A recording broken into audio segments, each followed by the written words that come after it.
বেড়ে ৰাতেৰ বক্ষ দেখা পাৰো তোমাৰ ছবি ধৰা দেয়া গোপনে আগে হিয়াৰ কোন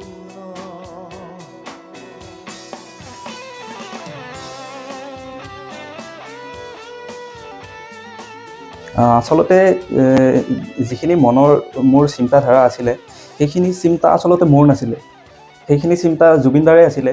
তেখেতৰ যি বৰ অসমৰ সপোন আছিলে সেই চিন্তাখিনি মাত্ৰ মই মোৰ যিখিনি প্ৰতিভা আছে সেই প্ৰতিভাৰে মই চিত্ৰৰূপে অংকনহে কৰিছোঁ। তেখেত যিহেতু আমাৰ প্ৰাণৰ শিল্পী আছিলে, তেখেতৰ যি চিন্তাধাৰা আছিলে অসমখনক লৈ কিনে, যি তেখেতৰ পুনৰ অসমৰ গঢ়ি তোলাৰ যি চিন্তাধাৰা আছিলে তেখেতৰ, সেই চিন্তাধাৰাৰ আধাৰতে মই এই চিত্ৰখন অংকন কৰিছোঁ। আৰু প্ৰায় 150 ঘণ্টাৰ অন্তত তেখেতৰ আশীৰ্বাদ আছিল এনেকুৱা এখন চিত্ৰ যে মই অংকন কৰিব পাৰিছোঁ।